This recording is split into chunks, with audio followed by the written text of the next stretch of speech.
The last bit of this chapter is talking about the ordinance of the scriptures as the basis of action. Just like I mentioned, that how do we then uh, move from the devilish or demoniacal to the divine is that we have to act according to the ordinance of the scriptures.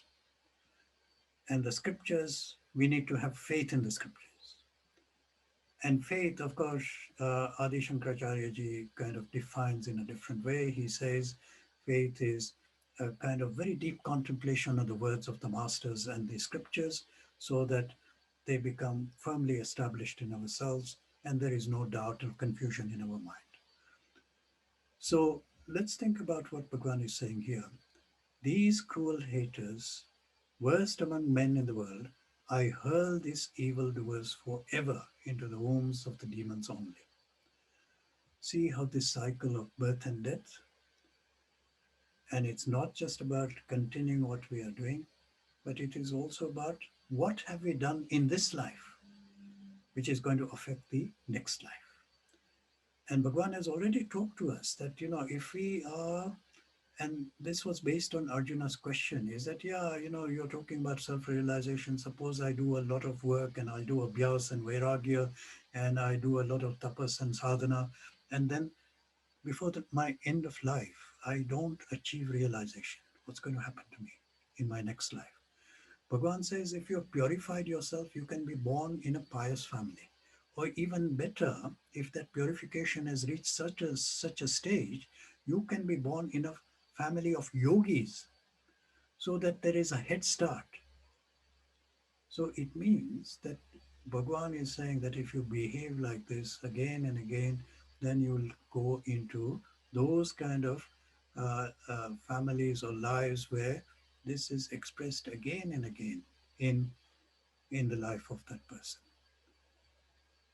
And then he goes on to say these entering into this demoniacal wombs and deluded, not attaining to me, birth after birth, they thus fall into a condition still lower than that. So it's Bhagavan is saying it's like a spiraling down. They behave badly, they go down. They behave even worse, they go down even further, and so on and so on. And Bhagavan is saying they keep on going round and round into this kind of lives, life after life, birth after birth. They fall into a condition still lower than that. These are the three gates of hell. Remember this. Remember this verse because it is giving us a very clear indication. What is it which we are supposed to avoid as much as possible in our day to day life, in moment to moment of contemplation and action?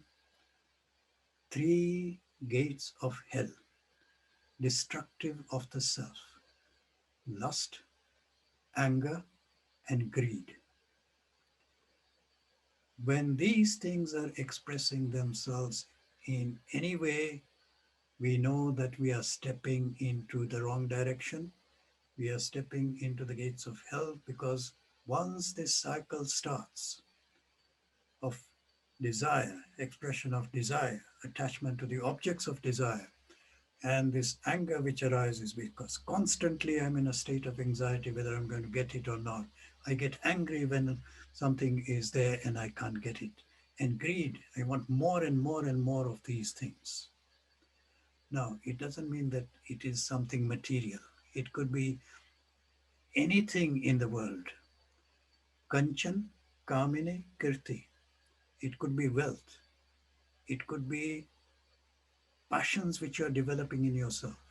I've got this talent. I want to, have this in my life. And Kirti, name and fame. People even go for name and fame. And there is this desire for these kind of things. And anger will arise. And greed will arise. So Bhagavan is saying these one should abandon forever. One should abandon because if we don't, then we are moving in the wrong direction. We are moving towards bondage and we want to move towards liberation. These are the red flags. Wherever there is this kind of thing coming up in our day to day existence, immediately recognize it and immediately turn away from that. Then Bhagwan says, a man who is liberated from these three gates of darkness, Akanteya, practices what is good for him and thus goes to the supreme goal. Very clear corollary to the last verse. So Bhagwan is not leaving at this and says, okay, you go there, these are the gates to hell.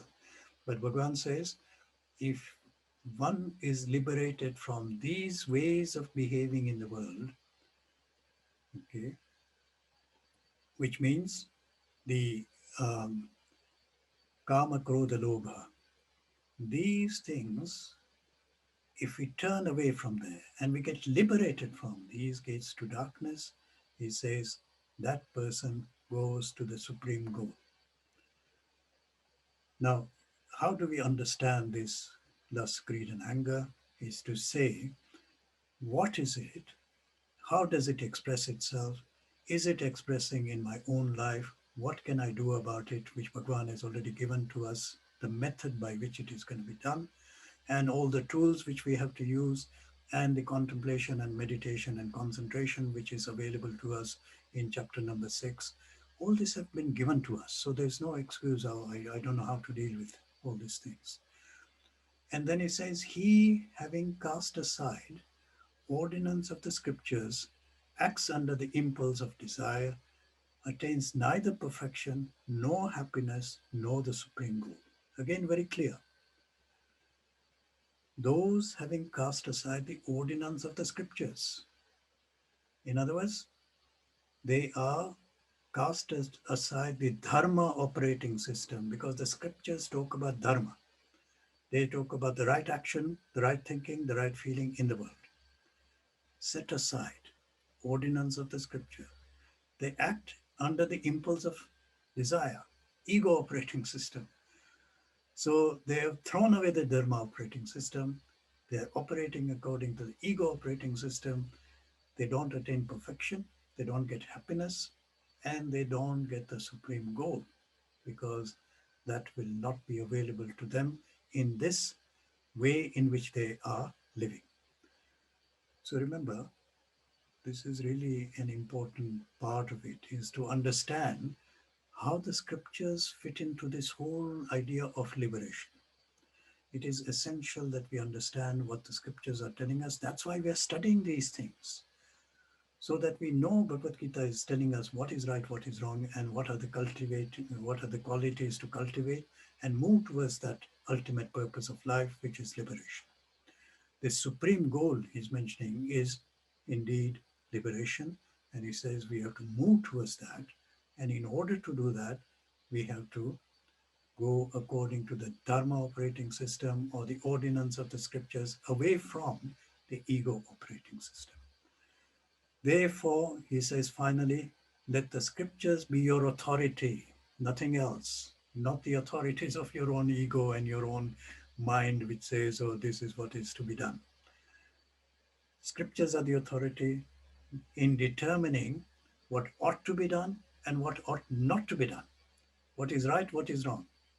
And Dharma is all about having this fine discrimination between what is right and what is wrong. And according to the authority of the scriptures, if we kind of carry this out, having known what is said in the commandments of the scripture, you should act here in this world.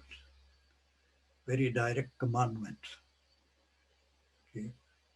Arjun, Bhagwan has already told him, Arjun, you are born in the with a divine nature and with the divine qualities. But it is a statement which we should contemplate on. We should, how do we act in this world? Remember, this was the question Arjuna asked right at the very beginning. Tell me what to do. I'm confused. I don't know what to do. I'm going to put my bow and arrow down. Bhagwan has answered that question directly here. Do your actions according to the authority of the scriptures, determining what ought to be done in the middle of the battlefield or anywhere else, and what ought not to be done in the middle of the battlefield or anywhere else. Why I'm saying anywhere else is because we are transacting in this world as not in the battlefield, but the battlefield of life. And each one of our lives is different in the way in which we are battling with various different things. What is going to be our guide? Our guide is the ordinance of the scriptures.